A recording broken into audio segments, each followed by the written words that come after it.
اللہم صلی علی سیدنا محمد وعلی آل سیدنا محمد وبارک وسلم۔ اسلام ایک مکمل دین ہے جس میں عبادات بھی ہیں اور معاملات بھی ہیں، معاشرت بھی ہے، اخلاق بھی ہیں۔ زندگی کا کوئی کام ایسا نہیں ہے کہ جس میں مسلمان آزاد ہو۔ زندگی کا کوئی کام ایسا نہیں ہے جس میں مسلمان، اللہ تعالیٰ نے کہا ہو بس جیسے چاہو کر لو، نہیں، مسلمان پابند ہے، مسلمان پابند ہے۔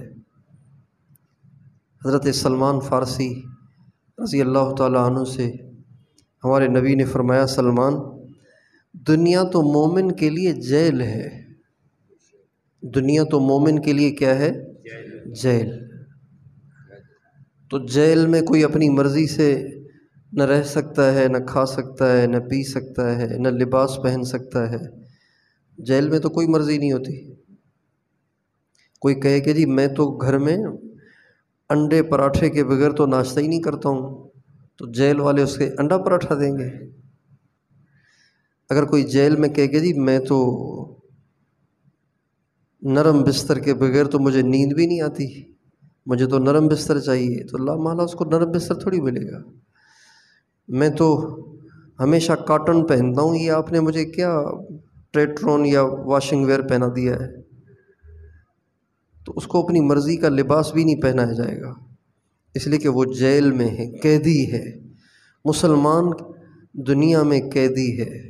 مسلمان کی آزادی اس دن ہوتی ہے جس دن اس کی روح اس کے جسم سے نکلتی ہے۔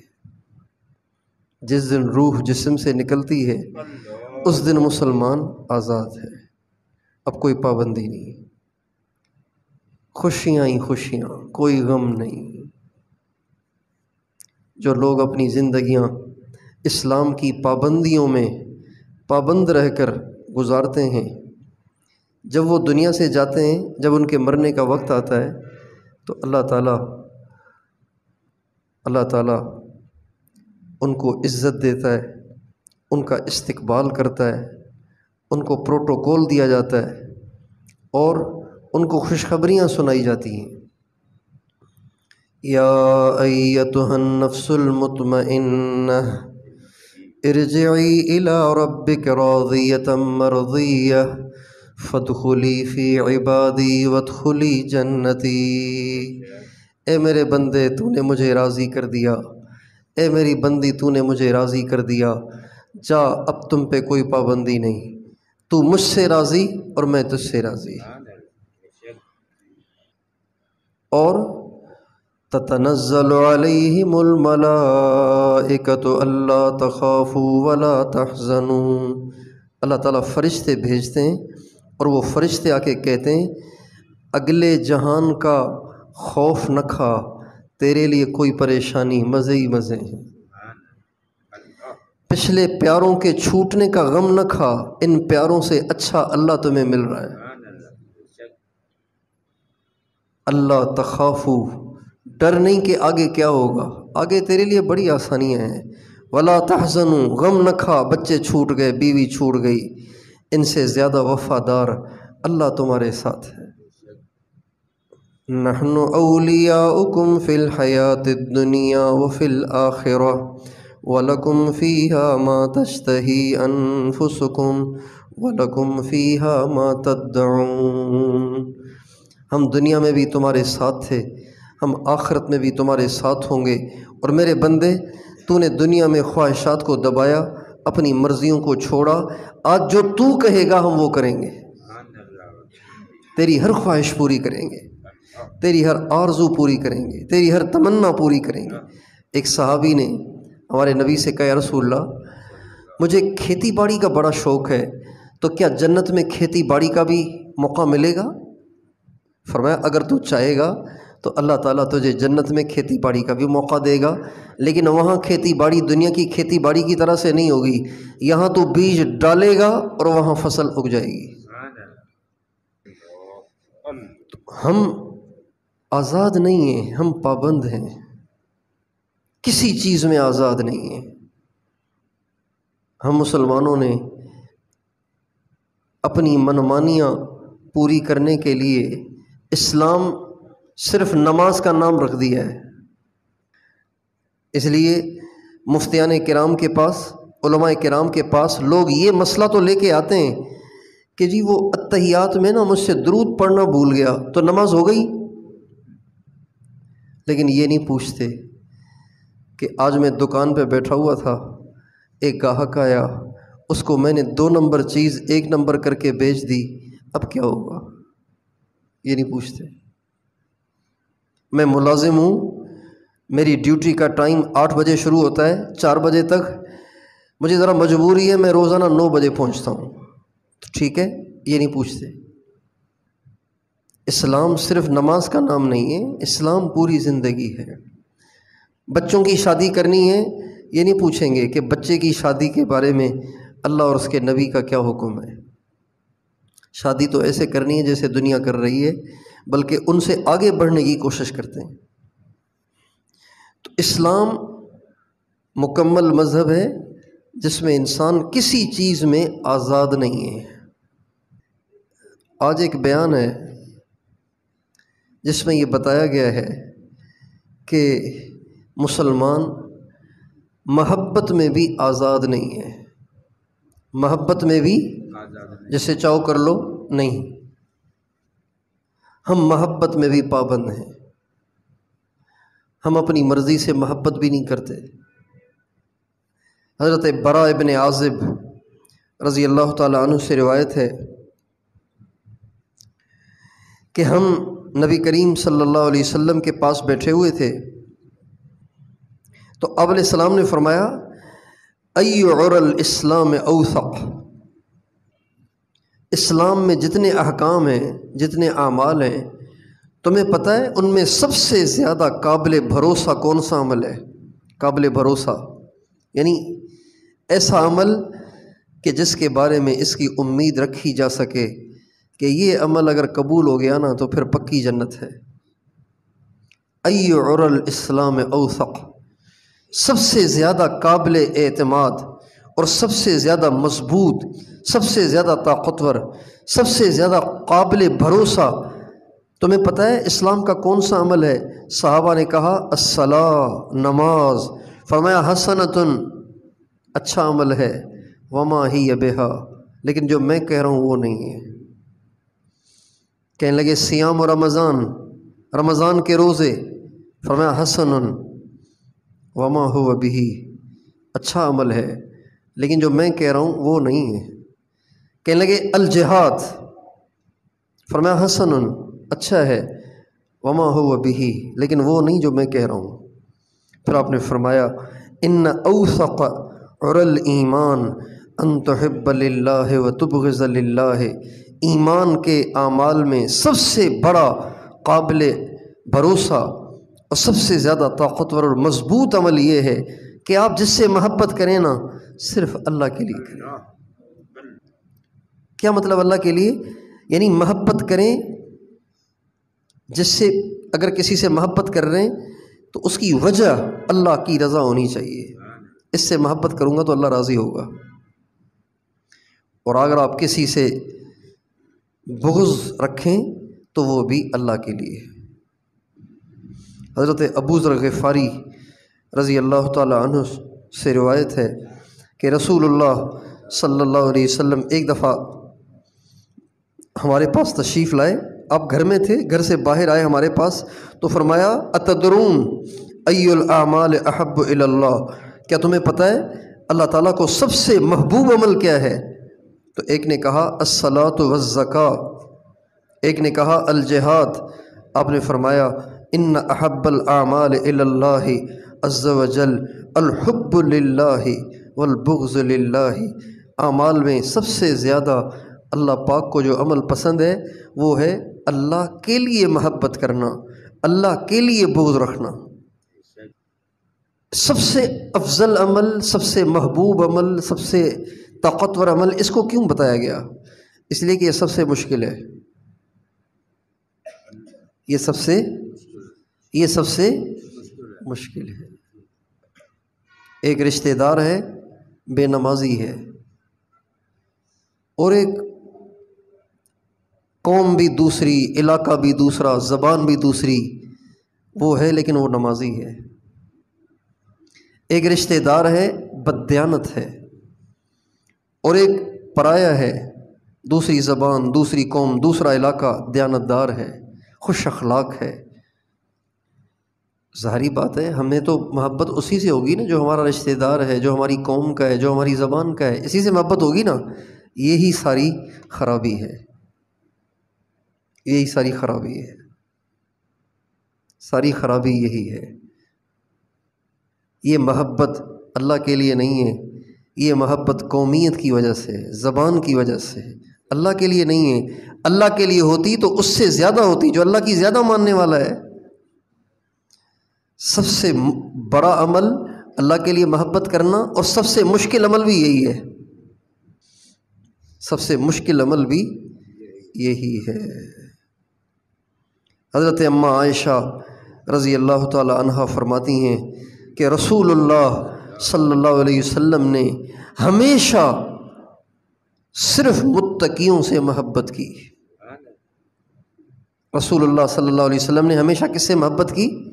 متقی سے۔ غیر متقی سے آپ نے کبھی محبت نہیں کی۔ جو غیر متقی ہے، جس کی نظروں میں اللہ کے حکم کی کوئی ویلیو نہیں ہے، جو اللہ کے حکم دھڑا دھڑ توڑتا ہے، ایسے آدمی سے اللہ کے نبی نے کبھی محبت نہیں کی۔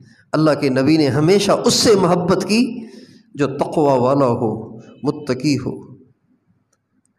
حضرت عثمان بن ابو العاص فرماتے ہیں کہ نبی کریم صلی اللہ علیہ وسلم دو شخص ایسے ہیں جب نبی کریم صلی اللہ علیہ وسلم کا انتقال ہوا تو آپ ان دونوں سے محبت کرتے تھے۔ جب اللہ کے نبی کا انتقال ہوا تو اللہ کے نبی ان دونوں سے محبت کرتے تھے۔ ان میں سے ایک عبداللہ ابن مسعود تھے اور دوسرے عمار ابن یاسر تھے۔ حضرت امام حسن سے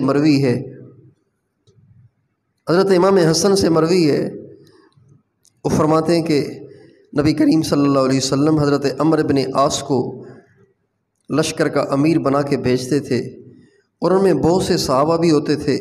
تو کسی نے عمرو بن عاص سے کہا، رضی اللہ عنہ سے کہا، نبی کریم صلی اللہ علیہ وسلم تمہیں امیر بناتے ہیں، تمہیں قریب کرتے ہیں، تم سے محبت کا اظہار کرتے ہیں، بڑی بات ہے۔ کہنے لگے مجھے جو آپ امیر بناتے تھے تو یہ تو میں نہیں کہہ سکتا کہ مجھ سے آپ کو محبت تھی، میرا خیال ہے میرا دل رکھنے کے لیے کرتے تھے، میرا دل رکھنے کے لیے ایسے کرتے تھے۔ مجھے نہیں پتا کہ وہ مجھ سے محبت کرتے تھے یا میرا دل رکھنے کے لیے کرتے تھے، لیکن میں تمہیں بتاؤں ایسے دو شخص کہ جب رسول اکرم صلی اللہ علیہ وسلم کا انتقال ہوا تو اللہ کے نبی باوجود اس کے کہ وہ دونوں اللہ کے نبی کے خاندان میں سے نہیں تھے، لیکن اللہ کے نبی ان سے بڑی محبت کرتے تھے۔ ایک ان میں سے عبداللہ ابن مسعود ہیں اور ایک ان میں سے عمار ابن یاسر ہیں۔ حضرت اسامہ ابن زید رضی اللہ عنہما فرماتے ہیں کہ ایک دفعہ میں بیٹھا ہوا تھا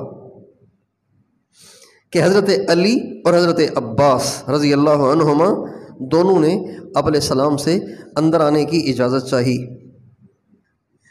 اور ان دونوں حضرات نے حضرت اسامہ سے کہا، اسامہ آپ اللہ کے نبی کے پاس جائیں اور عرض کریں کہ علی اور عباس آپ کی خدمت میں حاضر ہونا چاہتے ہیں، آپ کی اجازت ہے؟ حضرت اسامہ کہتے ہیں میں نے اللہ کے نبی سے کہا یا رسول اللہ علی اور عباس آنے کی اجازت چاہ رہے ہیں، آپ کی طرف سے اجازت ہے؟ آپ نے فرمایا اسامہ تمہیں پتہ ہے یہ کیوں آئے ہیں دونوں؟ اسامہ تمہیں پتہ ہے یہ دونوں کیوں آئے ہیں؟ میں نے کہا نہیں۔ فرمایا لیکن مجھے پتہ ہے کہ کیوں آئے ہیں، اللہ کے نبی تھے نا، مجھے پتہ ہے کیوں آئے ہیں۔ چنانچہ دونوں آئے، دونوں نے کہا یا رسول اللہ ہم آپ کے پاس آئے ہیں آپ سے پوچھنے کے لیے کہ آپ کے اہل بیت میں سے سب سے زیادہ آپ کو کس سے محبت ہے؟ اہل بیت میں سے سب سے زیادہ آپ کو کس سے محبت ہے؟ بظاہر حضرت علی حضرت عباس کی آپس میں بات چلی ہوگی، وہ کہتے ہوں گے کہ میں زیادہ محبوب ہوں حضور کو، انہوں نے کہا ہوگا کہ میں چچا ہوں، تم کیسے محبوب ہو گئے؟ یہ شاید بات تھی اللہ کے نبی کو جبریل علیہ السلام نے آ کے بتا دی ہوگی۔ تو اب انہوں نے سوال کر دیا، آپ نے فرمایا سب سے زیادہ مجھے محبت میری بیٹی فاطمہ سے ہے۔ کہا نہیں، ہم اہل بیت کے بارے میں نہیں پوچھ رہے، ہم یہ پوچھ رہے ہیں کہ لوگوں میں سب سے زیادہ محبوب آپ کو کون ہے؟ فرمایا لوگوں میں سب سے زیادہ محبوب مجھے وہ ہے جس پر اللہ نے انعام کیا اور جس پر میں نے بھی انعام کیا، ان کا نام اسامہ ابن زید ہے۔ اب یہ رشتہ دار نہیں ہیں، یہ ہمارے نبی کے رشتہ دار نہیں ہیں، یہ حضرت اسامہ حضرت زید کے بیٹے ہیں۔ حضرت زید حضور کے غلام تھے، قبیلہ بھی نہیں، علاقہ بھی نہیں، کچھ بھی نہیں، لیکن چونکہ انہوں نے حضور کی محبت میں باپ کو چھوڑا، چچا کو چھوڑا، خاندان کو چھوڑا، علاقے کو چھوڑا، سب کچھ چھوڑ چھاڑ کے بس حضور کے قدموں میں اپنی زندگی گزار دی اور آپ کے اشارے پہ موتا گئے اور وہاں شہید ہو گئے۔ تو اس لیے آپ علیہ السلام فرما رہے ہیں مجھے سب سے زیادہ ان سے محبت ہے، حالانکہ وہ میرے رشتہ دار بھی نہیں ہیں۔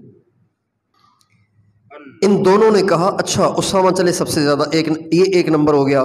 پھر دوسرے نمبر پہ فرمایا علی۔ دوسرے نمبر پہ کون؟ دوسرے نمبر پہ کون؟ علی ابن ابی طالب۔ پھر علی سے بڑی محبت ہے۔ حضرت عباس نے کہا یا رسول اللہ، چچا کو آپ نے علی سے بھی پیچھے کر دیا، چچا کو آپ نے علی سے بھی پیچھے کر دیا۔ اگر محبت کی وجہ رشتہ داری ہو نا تو یہ کہنا چاہیے تھا کہ عباس سے زیادہ محبت ہے، اس لیے کہ میرے ابا کے بھائی ہیں، یہ تو ابا کے بھائی کے بیٹے ہیں، یہ تو ابا کے بھائی ہیں، تو چچا زیادہ قریب ہے چچا زاد بھائی سے۔ لیکن فرمایا نہیں، علی مجھے آپ سے زیادہ محبوب ہے۔ حضرت عباس نے کہا یا رسول اللہ، آپ نے اپنے چچا کو سب سے آخر میں کر دیا۔ فرمایا چچا جان، علی نے آپ سے پہلے ہجرت کی ہے، اور محبت کی وجہ رشتہ داریاں نہیں ہوتی، محبت کی وجہ تو دین ہوتا ہے۔ علی نے آپ سے پہلے ہجرت کی ہے۔ یہ ہے محبت کرنا کس کے لیے؟ بتاؤ بھائی۔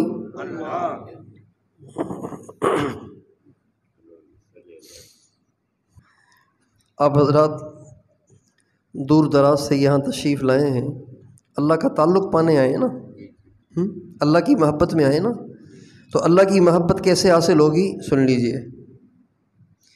حضرت عبداللہ ابن عمر رضی اللہ عنہما نے حضرت مجاہد سے فرمایا احب فی اللہ و ابغض فی اللہ و وال فی اللہ و عاد فی اللہ۔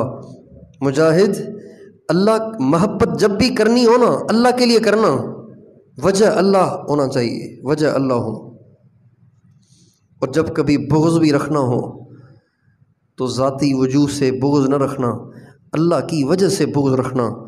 دوستی کرنی ہو اللہ کی وجہ سے کرنا، دشمنی کرنی ہو اللہ کی وجہ سے کرنا، اس لیے کہ کوئی ولی اس کے بغیر ولی نہیں بن سکتا۔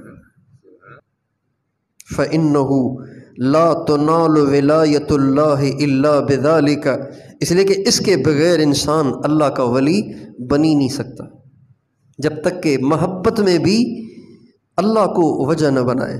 نماز تو پڑھتے ہیں اللہ کے لیے، زکوٰۃ دیتے ہیں اللہ کے لیے، روزہ رکھتے ہیں، محبت بھی کریں اللہ کے لیے۔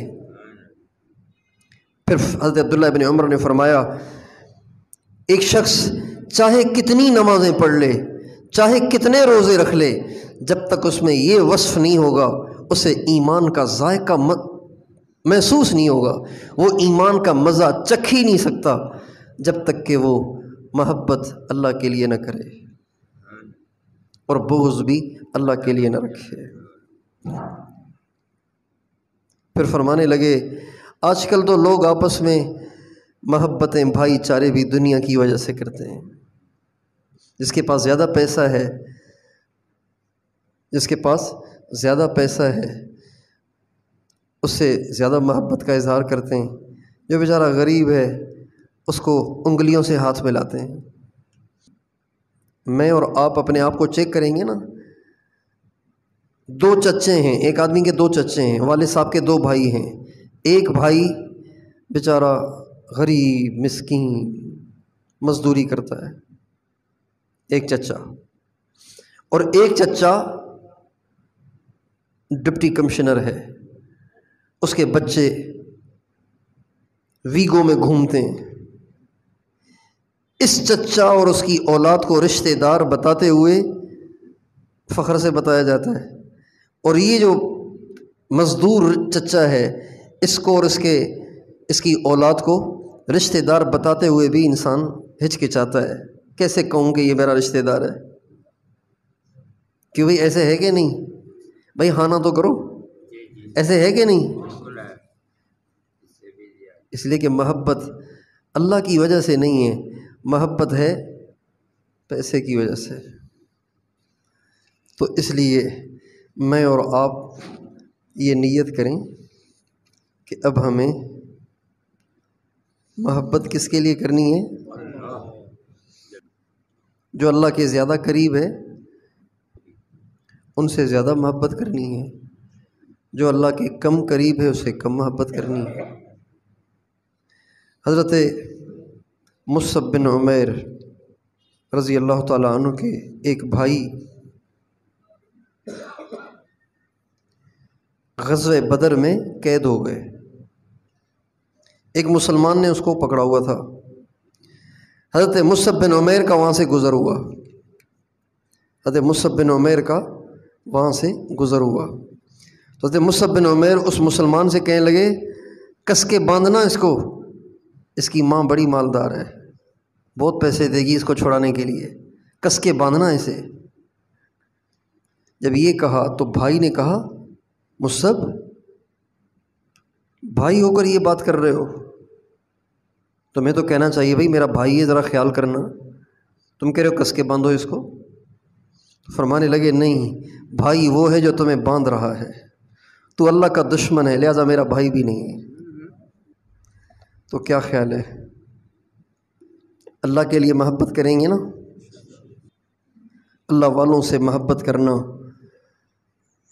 اللہ والوں کی قدر کرنا، دین والوں کی قدر کرنا، یہ بھی اسی محبت کے زمرے میں ہے جو محبت اللہ کی وجہ سے کی جاتی ہے۔ آج کل لوگ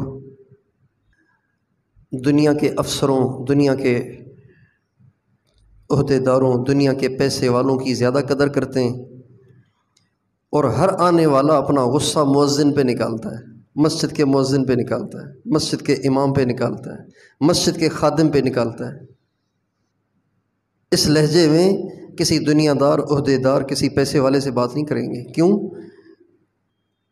اس لیے کہ لحاظ کرنے کی جو وجہ ہے وہ پیسہ ہے، اللہ نہیں ہے۔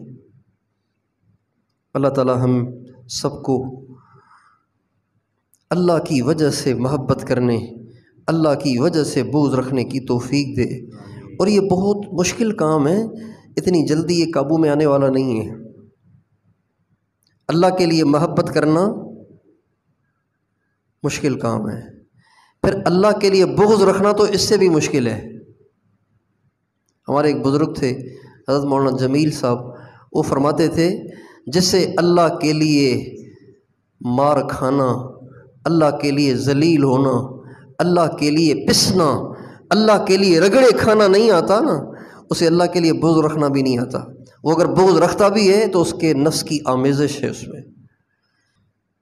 اس لیے اللہ کے لیے جو بغض رکھنا ہے نا، اللہ کے لیے جو بغض رکھنا ہے وہ برائی سے رکھنا ہے، برے سے نہیں رکھنا، یہ بات ذہن میں رہے۔ اللہ کے لیے بغض رکھنے میں یہ بات ضرور مد نظر رہے کہ بغض برائی سے ہو، برے سے نہ ہو، چور سے نہ ہو، چوری سے ہو۔ ایک آدمی چور ہے، اگر وہ آج چوری سے توبہ طائب ہو جاتا ہے، میرا بھائی ہے، مجھے کوئی نفرت نہیں اس سے۔ نفرت چوری سے ہو، چور سے نہیں، نفرت زنا سے ہو، زانی سے نہیں، نفرت نماز چھوڑنے سے ہو، بے نمازی سے نہیں۔ یہ اس باریکی کو سمجھنا ضروری ہے، ورنہ کیا ہوتا ہے جب انسان کسی برائی کرنے والے کو برا سمجھنے لگ جاتا ہے، اس کی ذات سے نفرت کرنے لگتا ہے، تو اس کا نتیجہ یہ نکلتا ہے کہ اس کی نحوست سے اس برائی میں یہ بھی مبتلا ہو جاتا ہے، اس برائی میں یہ بھی مبتلا ہو جاتا ہے۔ اس لیے کبھی بھی کسی برے کو برا نہیں جاننا چاہیے، اس برے کی برائی کو برا جاننا چاہیے۔ حضرت موسیٰ علیہ السلام، خضر علیہ السلام کا واقعہ چل رہا ہے نا صبح درس میں، تو موسیٰ علیہ السلام اور خضر علیہ السلام جب 3 دفعہ مسئلہ ہوا اور پھر جوڑ نہیں بیٹھا اور پھر جدا ہونے لگے، تو حضرت موسیٰ علیہ السلام نے کہا حضرت آپ کے ساتھ ہم رہ تو سکے نہیں، اب ہم جا رہے ہیں تو آپ جاتے جاتے کوئی نصیحت تو کر دیں، جاتے جاتے کوئی نصیحت تو کر دیں۔ فرمایا کبھی کسی برے کو اس کی برائی کا عار نہ دلانا، ورنہ تم بھی اس میں مبتلا ہو جاؤ گے۔ اگر کسی سے کوئی برائی ہو رہی ہے تو آپ کو جائز نہیں ہے کہ آپ اس کو عار دلائیں۔ سندھی میں کہتے ہیں مہنو ڈیڑھ، اس کو عار نہ دلائیں۔ ابے چل جانتا ہوں تجھے، تو یہ کرتا ہے نا، یہ کہہ کر اگر کسی کو عار دلا دیا، آپ مر ہی نہیں سکتے جب تک آپ سے بھی وہ کام نہ ہو جائے۔ اللہ تعالی ہم سب کی حفاظت فرمائے۔